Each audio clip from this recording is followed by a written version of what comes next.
트럼프 미국 대통령이 2기 정부 출범 이후 처음으로 상하원 합동의회 연설에 나섰습니다. 집권 이후 전 세계를 향해 관세 폭탄과 우크라이나전 종전 압박을 하며 우려의 목소리도 나오고 있는데요.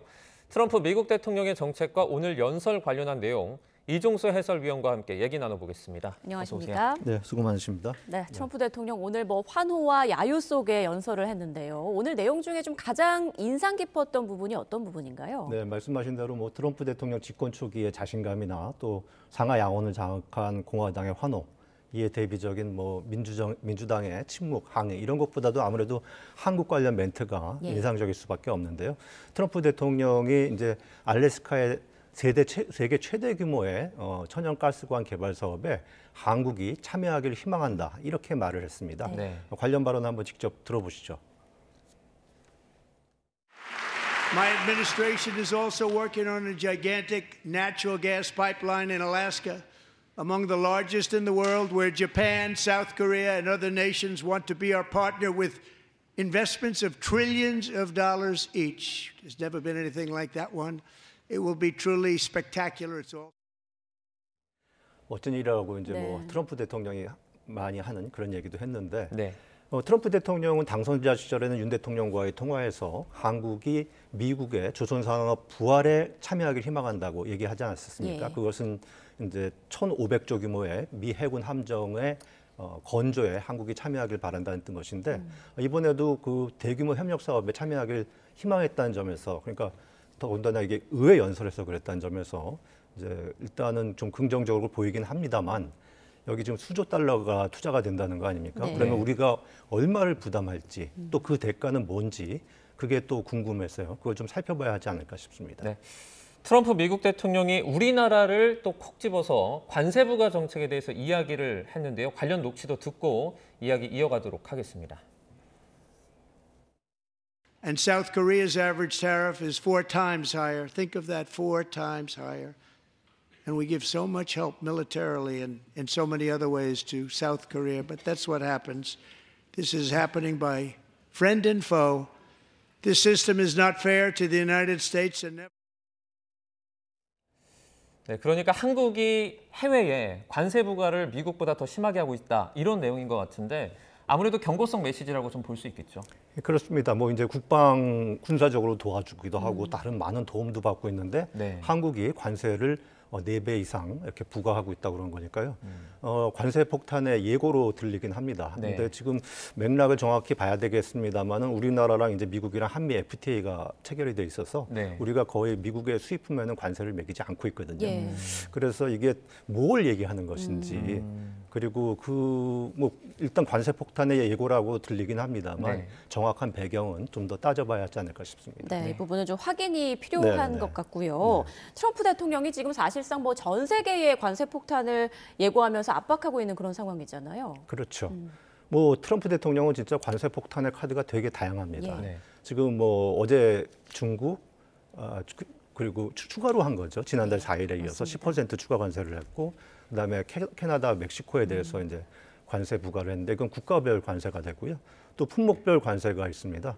그러니까 12일 날은 이제 철강, 알루미늄 그런 쪽을 하고 있고, 또 이제 구리, 목재도 생각을 하고 있거든요. 그리고 다음 달 2일에는 또 자동차에 대한 관세를 예고를 해놨습니다. 그리고 의약품, 반도체 이런 것도 있고요. 지금 그래픽에서 보시면 아시겠죠? 이런 거 이제 품목별 관세입니다. 또 상호 관세 카드가 있습니다. 상호 관세라는 것은 일반적으로 아다시피, 그러니까 미국 수입품에 대해서 20% 관세를 부과하면은 그 나라의 수출품에 대해서 또 그만큼의 관세를 부과하는 그게 이제 상호 관세인데, 여기서만 그치지 않고, 그러니까 비과세 장벽이라고, 이를테면은 보조금, 그다음에 부가가치세, 그다음에 복잡한 통관 절차, 이런 것도 다 일일이 따져서 여기에 관세를 매기겠다는 겁니다. 그러니까 이런 부분도 있고, 또 당선자 시절에는 현실성은 좀 적어 보이긴 합니다만은 미국으로 수입되는 모든 수입품에 대해서 10에서 20% 관세를 부과하겠다고, 이렇게 다양한 관세 폭탄 카드를 마련해서 지금 활용을 하고 있는 거죠. 네, 말씀해주신 이런 다양한 관세 폭탄 카드가 현실화하게 되면 실제 수출로 먹고 사는 우리나라 같은 경우에는 피해가 좀 클 수밖에 없을 것 같아요. 상당히 크죠. 미국 이제 대미 수출 1위 품목이 자동차지 않습니까? 근데 지난해 한 347억 달러 정도 올렸어요. 네. 근데 이거에 이가 반도체인데 이게 한 106억 달러였으니까 한 3.2배나 되는 겁니다. 네. 근데 이를테면 자동차에 대해서 미국이 10% 정도 관세를 매긴다. 그럴 경우에는 현대차 같은 경우에는 한 1조 9천억 원, 기아는 또 한 2조 4천억 원. 이 영업이익의 손실이 예상이 되고 있어요. 네. 그리고 지금 또 반도체에도 지금 관세 폭탄을 예고하고 있지 않습니까? 관세 폭탄에 한 25% 관세를 매기는 걸 지금 검토하고 있다고 하는데 이것도 문제지만 지금 의회 연설에서 이제 반도체법, 칩스법을 폐지한다고 그랬거든요. 네. 이 칩스법이라는 게 이제 미국 바이든 행정부 시절에 미국에 투자를 하면은 그만큼 이제 보조금을 주겠다는 그런 거였거든요. 근데 네. 그걸 폐지한다고 할 경우에는 지금 당장에 삼성전자랑 SK 하이닉스가 타격을 받게 돼 있습니다. 삼성전자의 경우에는 한 370억 달러를 들여서 미국의 텍사스주에다가 지금 파운드리 공장을 지으려고 하고 그거의 대가로 보조금을 한 47억 달러가 넘게 받도록 돼 있거든요. 네. 근데 트럼프 대통령의 오늘 의회 연설에 따르면은 그걸 받지 못하거나 삭감될 수 있는, 근데 받지 못할 가능성이 지금 있어 보이는 거죠. 예. 예, 뭐 구체적인 것은 좀 더 봐야겠습니다만. 그러니까 이 이중의 타격을 받는 것입니다. 그리고 앞서 말씀드린 것처럼 이제 관세 폭탄 중에 이제 상호 관세 이런 경우 이제 구글 같은 경우 이런 미국의 빅테크 기업들은 우리나라에 이제 그 독과점 규제를 받고 있거든요. 여기에다가 또 관세를 매기게 되면은 거기에 대한 또 피해도 보는 거죠. 그러면 그러니까 그냥 지금 곳곳이 지금 다 관세 폭탄의 영향을 받을 수 있는 그런 상황입니다. 네. 네. 그런데 사실상 지금 외교 공백 상태인 우리나라로서는 걱정이 더 클 수밖에 없는데요. 그렇죠. 이런 상황에서 우리는 좀 어떻게 대처해야 할까요? 일단 뭐 말씀하신 것처럼 이제 정상회교가 공백 상태인데 트럼프 대통령이 이제 그 정상 간의 단판 승부를 좋아하는 스타일인데 예. 지금 그게 안 되니까 좀 뼈아픈 상황이죠.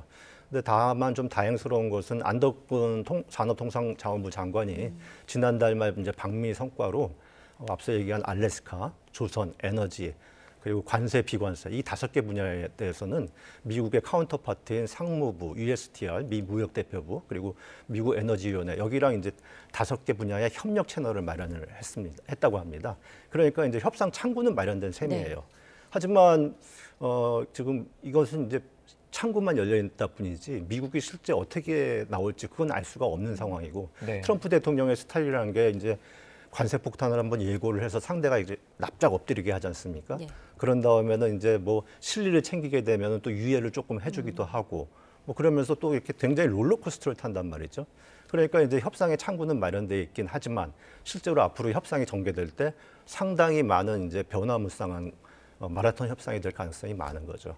그래서 지금의 실무 채널보다는 고위급 채널, 그러니까 장관급. 네. 그래서 뭐 외교 아무래도 이제 통상 이쪽이 되겠죠. 그리고 고위급 채널이 가동이 돼서 미국의 속내를 좀 더 정확히 간파한 다음에 선제 대응을 해야지 기업의 피해가 이제 최소화될 수 있는 것이죠. 네. 저희가 우크라이나 얘기도 조금 해보겠습니다. 이 트럼프 미국 대통령이 우크라이나에 대한 군사 원조를 전면 중단하겠다 이렇게 밝혔는데요.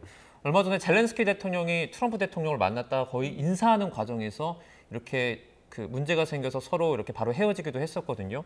실제 1기 행정부 때 뭐 시쳇말로 미치광이 그 전략이다라고 불렸었는데 그때보다 지금이 더 강력해졌다라는 분석도 나오고 있어요. 그렇죠. 그 미치광이 전략의 이제 대표적인 케이스 가운데 하나가 이제 김정은 위원장과의 협상이었어요. 네. 그러니까 트럼프 대통령이 화염과 분노 뭐 이런 표현을 써가면서 마치 전면전이 벌어질 것처럼 굉장히 긴장을 고조시켜서 김정은 위원장을 이제 협상 테이블로 끌어냈지 않습니까? 네. 근데 하노이 회담에서 막상 이제 그 당시 이제 협상의 목표가 북한 비핵화였는데 그때 영변 핵시설 폐기 카드만 들고 나왔었거든요. 기억하실지 모르겠습니다만. 네. 그러니까 트럼프 대통령이 그러면 고농축 우라늄은 어떻게 된 거냐 하면서 그냥 협상을 이렇게 무산시키면서 빈손으로 돌아가게 했어요. 네. 그 당시 김정은 위원장이 60시간 기차를 타고서 이제 힘겹게 왔는데 빈손으로 가니까 지금 젤렌스키처럼 모욕감을 느낀 거죠. 젤렌스키 협상에서 애초에 전쟁 당사자인데 우크라이나를 제외시켰잖아요. 그리고서는 불러놓고서는 넌 카드도 없다, 당신은 카드도 없다 이렇게 하고 군사 지원도 못하게 중단시키고 지금은 정권 교체까지 하겠다는 거지 않습니까? 그러니까 지금의 그 강도로만 봤을 때는 일기 때보다도 훨씬 세지고 있는 거죠. 네, 뭐 남일 같지 않게 느껴지는데, 자, 우리나라를 향해서도 뭐 방위비 분담금 인상이라든지 주한미군 재조정 등에 대한 그런 요구를 할 가능성이 있을까요? 예, 상당히 지금 우려를 하고 있는 부분이죠. 예. 그러니까 트럼프 대통령이 이제 대선 후보 시절에 한국을 현금 인출기라고 하지 않았습니까? 머니머신이라고 네. 하면서 그 당시 이제 막 10월달에 이제 한미 그 방위비 분담금 협상이 타결이 돼서 내년에 한 1조 5천억 원 정도 내는 거였는데 그걸 9배까지 해서 한 13조 원까지 물리겠다고 그렇게 얘기를 했거든요. 그리고 봐서 아시겠지만 지금 트럼프 대통령은 무역 적자, 재정 적자 이게 골머리이기 때문에 방위비 다른 나라 방위비를 왜 우리가 내냐? 그건 해당 당사국이 해야 된다. 이런 입장이거든요. 그러니까 당연히 이제 방위비 분담금에 대해서 우리한테 이제 증액 요구를 할 가능성이 있고요. 그다음에 주한미군의 경우에는 마찬가지로 이제 같은 맥락에서 이제 좀 감소를 한다거나 그리고 지금 결국은 이제 지금 트럼프 대통령이 제일 신경을 쓰는 것이 중국 견제거든요. 그러니까 주한미군을 북한군 방위가 아니라 그러니까 중국 견제로 그 목적을 좀 역할을 전환시켜서 그 비용은 한국이 물라 이렇게 요구할 수도 있다고 지금 전문가들은 보고 있죠. 네. 앞서 그 미국 전략 자산이 2차례 정도 한반도에 전개되지 않았습니까? 네, 최근에 그러면 맞죠. 네. 이와 관련한 비용도 우리한테 청구할 수도 있겠네요. 아 그렇죠. 네. 그러니까 실제로 트럼프 일기 때 그때도 방위비 분담금 협상이 있었었는데 그때도 마찬가지로 이 전략 자산 비용은 한국이 물어야 된다고 상당히 좀 강경하고 집착을 했었어요. 네. 그때 우리 쪽 대표단이 그럴 수 없다라고 버티니까 협상장을 아예 박차고 나갔었거든요. 그러니까 방위비 분담금 이제 지금 이달 중에 이제 피터 헤그세스 국방부 장관이 이제 우리나라를 찾을 수 있는데 찾게 되면 당연히 이제 방위비 분담금 문제가 주요 의제로 논의되고 그러다 보면 이제 전략자산 문제도 자연스럽게 논의가 될 것으로 보입니다. 네, 네. 지금 여러 가지 난제가 쌓여 있는데 좀 순조롭게 해결됐으면 좋겠습니다. 지금까지 이종수 해설위원과 함께했습니다. 고맙습니다. 네, 고맙습니다. 감사합니다.